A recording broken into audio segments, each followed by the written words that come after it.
தேசிய அளவில் டெல்லியிலேருந்து ஃபோன் அடிச்சு கேட்குறாங்க. இந்த பிரச்சனை பரந்தூர் பிரச்சனை வந்து டெல்லி ஸ்கீம், மத்திய அரசோட ஸ்கீம் அது ஏர்போர்ட்டுங்கிறது. அதை இந்திய அதிகார மட்டம் வரையும் கொண்டு போயிருக்கு. இந்த 910 நாள் நடந்தது தமிழ்நாட்டில் யாருக்கும் பெரிய அளவில் தெரியாது. பரந்தூர் பன்னூர் இந்த பகுதியில் பெரிய அளவில் திமுகவுக்கு நெருக்கமான நிறுவனங்கள் வந்து நூற்றுக்கணக்கான ஏக்கர்ஸ் வாங்கியிருக்காங்க. எப்படி வாங்கினாங்க? நான் சீமான் அவர்களை பொறுத்தளவில் இந்த இவர் பெரியாரை மட்டுமா அப்படி விமர்சிச்சிருக்கார், கேப்டன் அவர்களை விமர்சித்தார், ஐயா ரஜினிகாந்த் அவர்களை விமர்சித்தார். தரம் தாழ்ந்து பேசுறது வந்து அவரோட ஹேபிட். அது தவறான நடவடிக்கை, அதில் எங்களுக்கு ஏற்புடையது இல்லைன்னு நாங்கள் பல முறை சொல்லிட்டோம். இவர் ஒரு அட்டென்ஷன் சீக்கிங்காண்டி, ஒரு விளம்பரத்துக்காண்டி காலையிலையும் சாயங்காலமும் மீடியாவை கூப்பிட்டு வச்சு ஏதாச்சும் பேசிக்கிட்டே இருப்பார். இவருக்கு பதில் சொல்லிட்டு இருக்கிறதா எங்களுக்கு வேலையாக இருக்கு. அவரெல்லாம் ஒரு பொலிட்டிஷியனாகவே நான் பார்க்கலங்க. அவர் 15 கட்சியில் இருந்து முன்னாள் சட்டமன்ற உறுப்பினருங்க. அதாங்க 15 கட்சியில் இருந்துட்டு 16 கட்சி இது.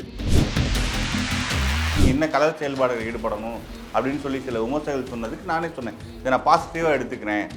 எங்களுக்கு கன்ஸ்ட்ரக்டிவான விமர்சனங்களை நாங்கள் ஏற்றுக்கிறோம், நாங்கள் அதை மறுக்கலை, இன்னும் நாங்கள் நல்லா செயல்படுவோம் நீங்கள் நினைக்கிறீங்கன்னா நாங்கள் செயல்படுவோம், நீங்கள் வருங்காலங்களில் பாருங்கன்னு சொன்னேன். நினச்சது வந்து அம்பேத்கர் கிரவுண்டில் வந்து மக்களை சந்திக்கணும்னு தான் நினச்சோம். பட் பெர்மிஷன் கிடைக்கல. இப்போ இருக்க சூழ்நிலையில் நாங்கள் என்ன செய்ய முடியுமோ அதை செஞ்சோம். குறைந்த விலை நிறைந்த தரம், தங்கள் தேவைகள் அனைத்தும் ஒரே இடத்தில். ஜெயச்சந்திரன். தேசத்தின் நம்பிக்கை மாத இதழ் அப்பா பதிப்பகம் இணைந்து வழங்கும் நேர்மையாளர் சகாயம் IAS அவர்களின் அனுபவ பதிவில் கடைசி தரையில் கண்டாங்கி சேலை புத்தகத்திற்கு உடனே அழையுங்கள். தமிழக வெற்றி கழகத்தினுடைய தலைவர் விஜய் அவர்கள் பரந்தூர்ல போய் அங்க போராடிக்கிட்டு இருக்கக்கூடிய விமான நிலையம் வேண்டாம் அப்படின்ட்டு போராடிக்கிட்டு இருக்கக்கூடிய போராட்ட குழுவை, மக்களை சந்திக்க போறதா விஜய் அவர்கள் முன்னாடியே தகவல் இருந்தது. அதன்படி நேற்று போய் சந்திச்சுட்டு வந்திருக்காரு. அந்த சந்திப்புக்கான எதிர்ப்புகள் இப்ப தொடர்ந்து கிளம்பி இருக்குன்னு சொல்லலாம். பல அரசியல் கட்சி தலைவர்களும் பல அரசியல் கட்சியை சார்ந்தவர்களும் இன்னைக்கு முன்னணியில் இருக்கக்கூடிய அரசியல்வாதிகள்னே வச்சுப்போமே, அவங்க எல்லாருமே விமர்சனத்தை தெரிவிச்சிருக்காங்க. குறிப்பா அண்ணாமலை அவர்கள் விஜய் அங்கு சென்று மக்களை பார்த்தது அப்படிங்கிறது அரசியலா இல்ல ஆக்கப்பூர்வமான செயலா அப்படின்ற கேள்வி எழுப்பியிருக்காரு. பிஜேபி என்ன ஐலேந்து லெவலே பண்ணுறாங்கன்னா ஒரு குரோனிக் கேபிட்டலிசத்தை ஃபாலோ பண்ணுறாங்க. இப்போ இருக்கிற விமான நிலையங்கள் எல்லாமே ஏர்போர்ட் அத்தாரிட்டி ஆஃப் இந்தியா கண்ட்ரோலில் இருக்குது. அது ஒரு மத்திய அரசோட நிறுவனம். இப்போ கிரீன்ஃபீல்டு ஏர்போர்ட்ஸ் அந்த கொள்கையின் கீழே கட்டப்படுறதெல்லாம் பெரும்பான்மையானது வந்து தனியாருக்கு கொடுக்கறதுக்கு ஏதுவாக தான் பண்ணியிருக்காங்க.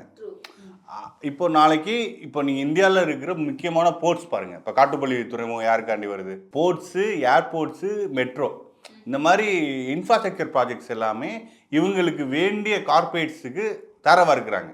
மத்திய அரசு கொள்கையே அப்படி தான் வகுத்துருக்காங்க. அந்த நலனுக்காக பிஜேபியும் இப்படி மத்திய அரசு ப்ராஜெக்ட் ஒரு இடத்துல வந்துச்சுன்னா, இப்போ நீங்கள் ஒரு ஏக்கர் நிலம் வந்து விவசாய நிலம் 10 லட்சம்னு வைங்க ஃபார் எக்ஸாம்பிள். அங்கே ஒரு ஏர்போர்ட்டோ இல்லை ஹாஸ்பிட்டல்ஸோ, எய்ம்ஸ் மாதிரி ஹாஸ்பிட்டல்ஸோ இல்லை முக்கியமான ப்ராஜெக்ட்ஸ் ஹெவி இன்வெஸ்ட்மெண்ட்ஸ் வர்றப்போ அந்த இடம் வந்து பல கோடி ஆகும். இப்போ நீங்கள் வந்து பரந்தூர் பன்னூர் இந்த பகுதியில் பெரிய அளவில் திமுகவுக்கு நெருக்கமான நிறுவனங்கள் வந்து நூற்றுக்கணக்கான ஏக்கர்ஸ் வாங்கியிருக்காங்க. எப்படி வாங்கினாங்க? இந்த ப்ராஜெக்ட்ஸுக்கான இந்த 4 இடத்த பரிந்துரைத்தது யார்? பரந்தூர் பன்னூர் இந்த பகுதியெல்லாம் பரிந்துரைத்தது யார்? எல்லாம் பக்கத்து பகுதிகள்.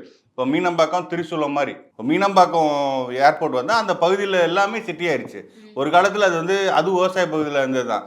அப்படி இருக்கிறப்போ இது 2 பேருக்குமான ரியல் எஸ்டேட் கூட்டணியை தான் இது வெளிப்படுத்துது. எங்கள் கழக தலைவர் தளபதியை பொறுத்தளவில் இது வந்து மக்களின் உணர்வுக்கும் உரிமைக்குமான குரலாக அவர் போய் அந்த இடத்துல நின்றுருக்கார். அந்த மக்கள் ஒரு 910 நாட்களாக போராடுறாங்க. காந்தி ஜெயந்தி அன்னைக்கு தீர்மானம் நிறைவேற்றிருக்காங்க. லேண்ட் அக்விசிஷன் ஆக்ட் 2013 படி அந்த மக்களோட விருப்பம் இல்லாமல் அதை கையகப்படுத்த முடியாது. நீங்கள் தீர்மானம் போட்டுட்டாங்க. அந்த மக்கள் நேற்று நாங்கள் சொல்கிறத கேட்க வேணாங்க, நாங்கள் உங்களோட பார்வையில் நாங்கள் அரசியல் பண்ணுறோன்னே இருக்கேன். அந்த மக்கள்கிட்ட போய் கேளுங்க. அவங்க சரின்னு சொன்னால் வேலையே கிடையாது. அந்த மக்கள் வேணான்னு சொல்கிறாங்க. இப்போ நாங்களும் என்ன வளர்ச்சிக்கு எதிரானவங்க கிடையாது. ஒன்று வந்து சமச்சீராக இருக்கணும். ஒரு தலைநகரம் மட்டும் வளர்ந்துட்டு போகிறது வந்து வளர்ச்சி கிடையாது. சென்னையில் ஹெவி இண்டஸ்ட்ரீஸ் இருக்குது, பெரிய இன்ஃப்ராஸ்ட்ரக்சர் ப்ராஜெக்ட்ஸ் இருக்குது. ஒரு தமிழ்நாட்டில் சர்வதேச விமான நிலையம் திருச்சியில் இப்போ வந்திருக்கு. திருச்சியில் வர்றதுக்கு முன்னாடி எல்லோரும் சென்னைக்கு தான் வந்துட்டு இருந்தாங்க. இன்றைக்கும் 70% 80% பேர் வந்து சென்னைக்கு வெளியே இருந்து தான் வந்து இன்டர்நேஷ்னல் ஃப்ளைட்டுக்காக நீங்கள் வராங்க. நீங்கள் அதை பல மதுரை, தூத்துக்குடி, கோயம்புத்தூர், சேலம் இந்த மாதிரி விமான நிலையம் பன்னாட்டு விமான நிலையம் மாற்றுங்க. அப்போ இதோட கன்ஜெக்ஷன் இப்போ எதுக்கு வந்து 1300 ஏக்கரை பத்தாதுன்னு சொல்கிறாங்கன்னா இந்த கன்ஜெக்ஷன்னால தான். ஃபர்ஸ்ட் விஷயம் அமைச்சர் தங்கம் தென்னரசு சொல்றாங்க, திரிசூலம் பகுதியவோ மீனம்பாக்கம் பகுதியோ எவாக்குவேட் பண்ண முடியாது. அது அவர் சொன்ன வார்த்தை. அப்போ அந்த மக்களுக்கு இருக்கிற அவங்க லேண்ட் மேல இருக்க உரிமை பரந்தூர் பக்கம் இருக்கு இல்லையா, அங்க இருக்கிற பகுதியில் 26%, 5000 ஏக்கர்ல 26% மேல நீர்நிலை பகுதிகள், 13 நீர்நிலை இருக்கு, காம்பன் கால்வா இருக்கு. இது வந்து மிகப்பெரிய என்வரான்மெண்டல் டிசாஸ்டராக போய் முடியும். இப்போ சென்னையில் வர மழையே வந்து சென்னையில் பெற மழைக்காண்டி கிடையாது, சென்னைக்கு மேற்கு பகுதியில் இருக்கிற நீர்நிலைகள் வந்து தூர்வாரப்படனால தான் சென்னைக்கு ஃப்ளட் வருது. இதில் அந்த நீர்நிலைலாம் அழைச்சிட்டு ரன்வே போட்டிங்கன்னா எக்ஸாக்டாக ப்ரப்போஸ்டு கிரீன் ஃபீல்டு ஏர்போர்ட்டோட ரன்வே வந்து எது மேலே இருக்குன்னா அந்த நீர்நிலை மேலே இருக்குது. நீங்கள் கவர்மெண்ட்டோட இதில் மேப்ஸில் பார்த்தீங்கன்னா தெரியும். இது எல்லாமே புரியுது. இந்த விஷயத்துக்காண்டி தான் இந்த இவ்வளவு பிரச்சனைகள் இருந்தாலும் அந்த மக்கள் விருப்பம் இல்லாமல் இருந்தாலும் அதை மக்கள் மேலே திணிக்கிறாங்க. இதை நாங்கள் எப்படி பார்க்குறோன்னா, இது எளிய மக்கள், விவசாய மக்கள் மேலே மத்திய மாநில அரசின் ரியல் எஸ்டேட் லாப வெறி வந்து ஒரு போரை தொடுக்குது. அதற்கு மக்கள் பக்கம் நின்று தளபதி அவர்கள் வந்து ஒரு சாலிடாரிட்டி காமிக்கிறாங்க. இது அரசியலுக்கு ஒரு வேலையும் கிடையாது. இல்லை, இப்போ விஜய் அவர்கள் காட்டக்கூடிய அந்த சாலிடாரிட்டி அப்படிங்கிறது ஓகே, மக்கள் நலனுக்காக இருக்கு, மக்களுக்காக அந்த இடத்த வேண்டாம் அப்படின்னு சொல்றாரு. வளர்ச்சிக்கு நான் தடை இல்லை, விமான நிலையம் வரட்டும், ஆனால் இந்த இடத்துல வேண்டாங்கிறது தான் அவருடைய கோரிக்கை. நேத்தே பார்த்தோம். ஆனா வேற எந்த இடம் அப்படிங்கறத அவர் சொல்லிட்டுல போயிருக்கணும் அப்படின்னு கேட்கிறாரு அண்ணாமலை. இல்ல, அது வந்து அப்படி நாங்க சொல்லணும்னா நீங்க வேணா ரிசைன் பண்ணிட்டு வாங்க, நாங்க கவர்மெண்ட்டுக்கு வந்து சொல்றோம். வளர்ச்சிக்கு யாரும் எதிராக இல்லை. இந்த ஏர்போர்ட் ப்ராஜெக்ட்ஸை வந்து இன்னொரு இடத்துல கொண்டு வரலாம். 2016 இந்த ப்ராசஸ் ஆரம்பிச்சிட்டாங்க. இன்னைக்கு 2025, 10 ஆண்டுகளா இந்த இடத்தேர்வு ப்ராசஸ் நடக்குது. இந்த விவகாரத்திலேயே நேத்து போய் மக்களை சந்திக்கும் போது டங்ஸ்டன் விவகாரம் குறித்தும் பேசுறாரு. டங்ஸ்டன்லயும் நான் வரவிட மாட்டேன் அப்படின்ட்டு திமுக அரசு எதிர்க்கிறாங்க. அப்ப இங்க மட்டும் ஏன், அங்க மட்டும் விவசாயிகள் நலன் தேவை, இங்க மட்டும் விவசாயிகள் நலன் தேவை இல்லையா, இங்க மட்டும் விவசாய எதிர்ப்பா அப்படின்ற மாதிரி. இப்ப அண்ணாமலை அவர்கள் என்ன சொல்றாருன்னா, டங்ஸ்டன்ல நடக்கிற பிரச்சனை வேற, இங்க நடக்கிற பிரச்சனை வேற. என்ன பிரச்சனை அப்படிங்கறத ஆக்கப்பூர்வமா சிந்திச்சு செயல்படுறவர் தான் நல்ல அரசியல்வாதி அப்படின்னு விமர்சனம் வைக்கிறார். அதான் சொல்றேன், ஒரு மக்கள் நலன் இருந்தா தான் அதெல்லாம் தெரியும். அவங்க மத்திய அரசை பொறுத்தளவுல டெண்டர் விட்டது யாரு? இவங்க மக்கள் நலன் இருந்தா டெண்டரை விட்டுருக்க மாட்டாங்களே. நம்ம ஸ்டேட் பிரசிடென்ட் அண்ணாமலை அவர்கள் சொல்றது பாரி, மக்கள் நலன் இருந்தா எதுக்கு நீங்க ஜிங்க் ஹிந்துஸ்தான் லிமிடெடுக்கு வந்து டெண்டர் விடுறீங்க? அதை பொறுத்தளவு அந்த டங்ஸ்டன் எங்க சொந்த ஊர், அது அரிட்டாப்பட்டி பகுதியில், அது வந்து 7 தொடர்ச்சியான மலை இருக்கு, ஹெரிட்டேஜ் சைட்ஸா இருக்கு, அது வேர்ல்டு ஹெரிட்டேஜ் சைட்ஸா இருக்கு. அப்படி இருக்கிற பகுதியை வந்து மத்திய அரசு வந்து ஒரு லெட்டர் எழுதுறாங்க. எப்போ? டிசம்பர் மாதம் மத்திய சுரங்கத்துறை செக்ரட்டரி வந்து தமிழ்நாட்டோட சீஃப் செக்ரட்டரி ஒரு லெட்டர் எழுதுறாரு. அதுக்கு சீஃப் செக்ரட்டரி பிப்ரவரியில் இன்னொரு கடிதம் எழுதுறாரு. அந்த கடிதத்தில் ஒரு வார்த்தை, இந்த விஷயத்தை நாங்கள் எதிர்ப்போன்னு காமிச்சிருக்கோம். திமுக கூட்டணியில இருக்கு விசிகாவை சார்ந்த வன்னியரசு அவர்கள் உங்களை விமர்சனம் செய்யறாரு. உங்களுடைய செயல்ல நேத்தைக்கு ஒரு இடத்துல கூட ஒன்றிய அரசை விமர்சிச்ச மாதிரி தெரியல அப்படின்ட்டு தளபதி பேசுறப்ப சொன்னாங்க, அவங்களோட உங்களுக்கு தேவைன்னா சேர்ந்துக்குவீங்க, தேவையில்லைன்னா பிரிஞ்சுக்குவீங்க. அது ஒன்றிய அரசு தான் சொல்றாரு. அண்ணா நான் என்ன சொல்றேன், வன்னியரசு இருக்கார்ல, அவருக்கு வந்து பொது தொகுதி நீலாம் ஆசைப்படலாம்னு கேட்டவர் அந்த சுயமரியாதையை விட்டுட்டு தான் திமுகவோட இருக்காரு. விசிகாரங்க ஒரு கொடி ஏற்றுனாங்க, அதை பிடுங்கி போட்டாங்க. யார் பிடுங்கி போட்டது? அது ஏற்றுற இடம் வந்து அமைச்சர் மூர்த்தியோட சொந்த ஊர் வெளிச்சின்னத்தில். அப்புறம் திருமாவளவன் அவர்கள் வந்து அண்ணன் திருமாவளவன் அவர்கள் வந்து அமைச்சர் மூர்த்தி முன்னிலையில் ஏற்றுறாங்க. அப்போ கலெக்டர் வந்து எல்லாரு மேலேயும் கேஸ் போடுறாங்க. யார் அந்த கட்சியோட நிர்வாகிகள் இருப்பாங்க, எல்லாரு மேலேயும் கேஸ் போடுறாங்க. இன்னைக்கு வரையும் அதை ஏன்னு கேட்க முடியல, ஒரு கொடி ஏற்ற முடியல. இவங்கெல்லாம் எங்களை பற்றி பேசலாமா? டிஎம்கே வந்து விசிகா போன்ற கட்சிகளை வந்து அவங்களுக்கான ஒரு ஒரு ஒரு கேடயமாக பயன்படுத்துகிறாங்க. இப்படி போனால் அவங்க தான் இந்த அண்ணன் வன்னியரசு போன்றவர்கள்லாம் மக்கள்கிட்ட அம்பலப்பட்டு நிற்பாங்க. ஒரு அப்பாவி மக்களை கலாச்சாரம் கொடுத்து கொள்றது வந்து வன்கொடுமை இல்லையா? ஒருத்தர் அடிச்சாதான் வன்கொடுமையா, இல்லை தப்பாக பேசினா தான் வன்கொடுமையா? இது அரசு நடத்துகிற வன்கொடுமை. பேரல் பேலராக பிடிக்கிறாங்க கல்வராய மகையில். டிஸ்ட்ரிக்ட் அட்மினிஸ்ட்ரேஷனுக்கு தெரியாமல், லோக்கல் பொலிட்டிஷியனுக்கு தெரியாமல் நடத்த முடியுமா? மெத்து விற்கிறாங்க. அதை கட்சிக்கு முன்னாடி இதனால பாதிக்கப்படுறது யாரு? சோசியல் லேடரில் கீழே இருக்கிற மக்கள் தான் கலாச்சாரம் குடிப்பாங்க. எலைட் பீப்புள் போய் இதை குடிக்க மாட்டாங்க. ஒரு மிடில் கிளாஸ் பீப்புள் கூட இதை குடிக்க மாட்டாங்க.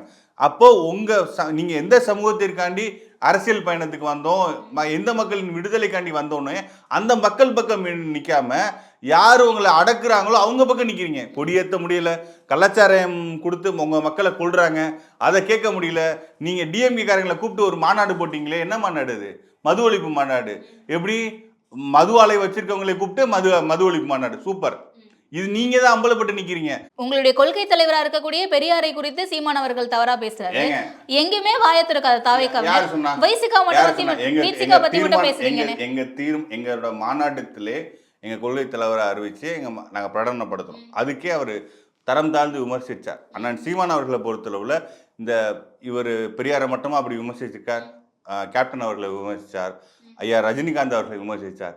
தரம் தாழ்ந்து பேசுறது வந்து அவரோட ஹேபிட், அதாவது பர்சனல் அட்டாக்கு. இப்போ வந்து நான் வந்து டிஎம்கே காரங்க மேலே எனக்கு விமர்சனம் இருக்குது, ஆனால் பர்சனலாக இந்த இடத்துல நான் பேசுனதில்லை. கொள்கையை அவங்க பாலிசிஸை அவங்க பண்ணுற தப்பை சொல்லுவோம், பர்சனலாக அவங்க அப்படி இப்படின்னு நம்ம சொல்ல மாட்டோம். ஆனால் அண்ணனோட ஹேபிட்டே அதுதான். இப்போ வந்து பெரியார் அவரை விமர்சிக்கிற காரணம் அவர் மொழி அடிப்படையில் ஒருத்தரை பார்க்குறாரு. இப்போ நீங்கள் பண்ணுற தப்புக்கு நீங்கள் உங்களை குறை சொன்னால் பரவாயில்ல, நீங்கள் உங்களோட பேக்ரவுண்டுக்கு குறை சொன்னால் அது தவறான நடவடிக்கை, அதில் எங்களுக்கு ஏற்புடையது இல்லைன்னு நாங்கள் பல முறை சொல்லிட்டோம். இவர் ஒரு அட்டென்ஷன் சீக்கிங்காண்டி, ஒரு விளம்பரத்துக்காண்டி காலையிலையும் சாயங்காலமும் மீடியாவை கூப்பிட்டு வச்சு ஏதாச்சும் பேசிக்கிட்டே இருப்பார். இவருக்கு பதில் சொல்லிட்டு இருக்கிறதா எங்களுக்கு வேலையா? நான் பல முறை நானே மீடியா டிபேட்ஸில் வர்றப்போ பெரியார் தான் ஃபர்ஸ்ட் கான்ஸ்டியூஷன் அமெண்ட்மெண்ட் வாங்கி கொடுத்தாரு. இன்னைக்கு ஓபிசிஸ் வந்து இந்த அளவுக்கு மற்ற மாநிலங்கள் இல்லாமல் இந்த மாநிலங்களில் ஓபிசிஸ் இந்த அளவுக்கு கல்வியிலையும் பொருளாதாரத்திலையும் அரசியல் தளத்திலையும் இன்னைக்கு வந்து கேபினெட்டில் பாருங்கள் 32 பேரில் எத்தனை ஓபிசி? இந்தியாவில் எந்த அமைச்சரவையாச்சும் இப்படி காமிக்க முடியுமா? கல்வியில் பொருளாதாரத்தில் எவ்வளோ முன்னேற்றம்? இதுக்கெல்லாம் காரணம் இந்தியாவுக்கே வழிகாட்டி பெரியார் தான். அவர் வாங்கி கொடுத்த ரிசர்வேஷன் தான் ஃபர்ஸ்ட் கான்ஸ்டியூஷன் அமெண்ட்மெண்ட்டு. அதுதான் இந்தியாவுக்கே சமூக நீதி பதவியை காமிச்சிச்சு அப்படின்னு நாங்கள் பல இடத்துல சொல்லியிருக்கோம். இப்போ உங்கள் மேலே வைக்கக்கூடிய விமர்சனங்கள் எப்படி பார்க்குறீங்க?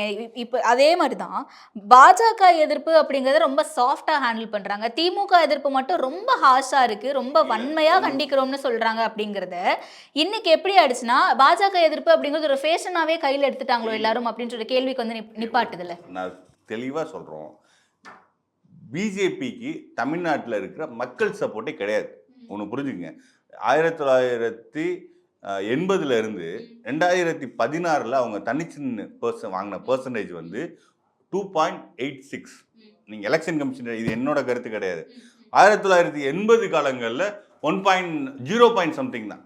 ஒரு ஒரு ஒரு கிட்டத்தட்ட ஒரு 25 ஆண்டுகளாக அந்த கட்சி பெற்ற உயர்ந்த வாக்குகள் 2% தான்.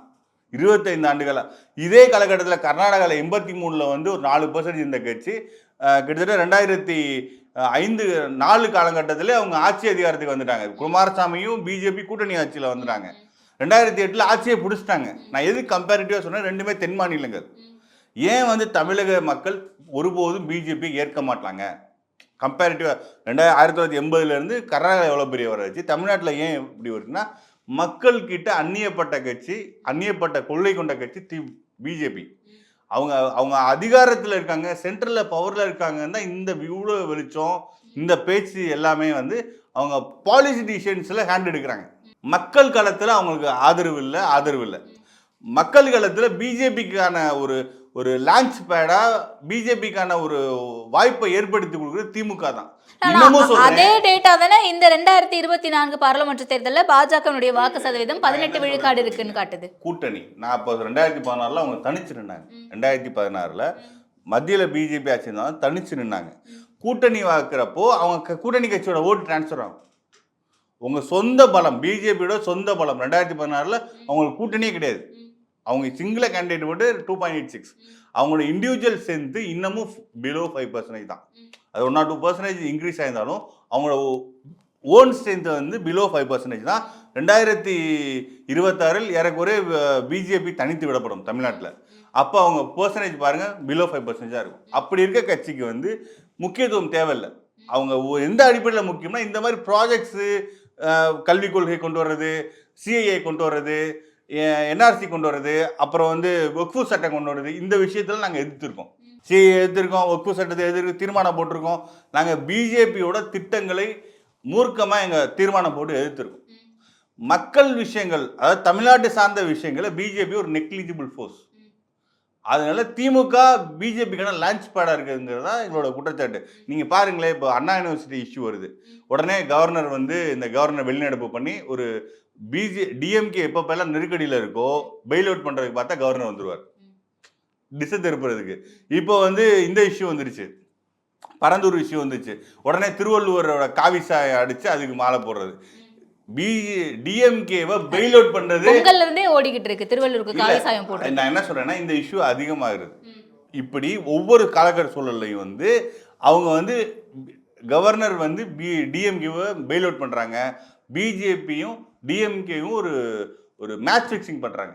நாங்க இதை டாக்டிக்கலா உடைக்கிறோம். விஜய் அவர்களை பொறுத்த வரைக்கும் இன்னும் சினிமாவில் நடிக்கிற மாதிரியே வந்து மக்கள் மத்தியில் பேசிட்டு போயிருக்காரு. அவருக்கு தேர்தலுக்கு இன்னும் 1.5 ஆண்டு காலம் இருக்கு. ஸோ இவ்வளோ சீக்கிரத்தில் அவரை பற்றி விமர்சிக்க வேண்டாம்னு நினைக்கிறேன் அப்படின்ட்டு எஸ்வி சேகர் சொல்லியிருக்காரு.